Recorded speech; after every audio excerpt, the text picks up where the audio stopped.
We are now in the post-Frank Reich era, and with that being the case, we got to get into the media firestorm that's come from the firing and what steps do the Panthers take next to rectify this franchise. You're listening to Like a Room Talk. In the immediacy of Frank Reich being fired, the first thing that happened is the media firestorm that comes from it. A lot of pundits feeling that Frank Reich didn't get a fair shake, some of which understood what's going on in Charlotte and why Frank Reich was relieved of his duties. And I think the main thing we have to take into account here is that there was part to blame for everybody involved. For Frank, for Scott Fitterer, and for David Tepper. For Frank, I'd say your biggest indictment was the play calling and not revolutionizing this offense to be a modern day offense, not giving your rookie quarterback a chance to thrive in a modern day offense. No sense of motions, no RPOs, none of the things that you brought from other places like Philadelphia that would have definitely worked for Bryce here, considering that's what he came from in college. It didn't feel like a concerted effort to make Bryce successful. Like I'm not here to say that he was trying to sabotage Bryce, because that's definitely not the case. I don't think anybody would, willingly sabotage their rookie quarterback, but it just didn't feel that things were being done. It didn't feel like enough things were being done to make Bryce successful. Between the players and the personnel and between the play calling, that's what I think the biggest downfall for Frank Reich was. Because look, if you can't make our rookie quarterback look halfway decent, then I don't know why you would be here. And that's essentially what got him fired, at least in my mind. Now for Scott Fitterer, the talent level on the roster overall, that's an indictment on Scott Fitterer. Through several years of drafting, through free agent signings and trades, all of which have led to this point of having a roster that is a bottom 5 roster in the league. Now that some of that can be blamed to what Frank has done or what he hasn't done in terms of, playing to his roster and playing to their strengths. But I got to look at Scott Fitterer and say, you've missed on a lot of draft picks. There's a lot of depth that we don't have because you can't hit on anything past the first round. And even the first round picks that you've made have either A, not been available, which is not Scott's fault, but it is what it is, or B, not performed to the level that we thought they could in years following. So that's the biggest indictment on Scott Fitterer to this point. Roster building. That falls on his shoulders. That ultimately got Frank Reich fired in a sense, but both of those guys play their own part as to why they're on. While one is on the hot seat and while one is currently unemployed. The third and final piece of this puzzle is David Tepper. Between just existing and the meddling he does, he has been the biggest detractor of this franchise. I mean, there are a lot of things that have started from years prior that have led into, David Tepper's tenure here being a failure. Between firing coaches, whether too quickly, getting rid of players before it was truly time, and not building and cultivating a culture of accountability, leadership. All of these things do fall at the feet of David Tepper. You own the team, you set the pace in my mind.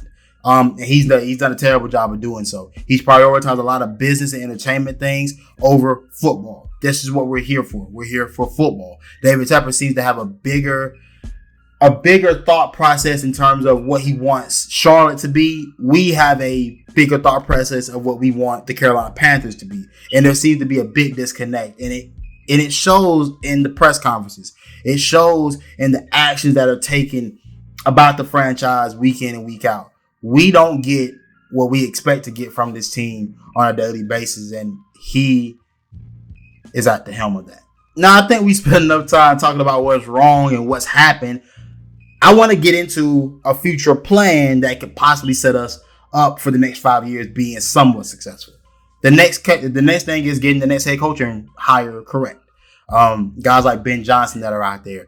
Guys like Eric Bieniemy, guys that have been on your coaching cycle here as of late. I think guys like, Bieniemy, Ivero, Johnson, Frank Smith, those are the guys that I'm looking for. I'm saying, like, hey, look, if we can grab one of those guys, I'm probably happy as a Panthers fan as to what this could be. When we brought in Frank, he was kind of a out of nowhere candidate because never had I heard his name truly in the mix until the end, and he kind of swooped in and took the job. Guys like Ben Johnson obviously decided to go back to Detroit.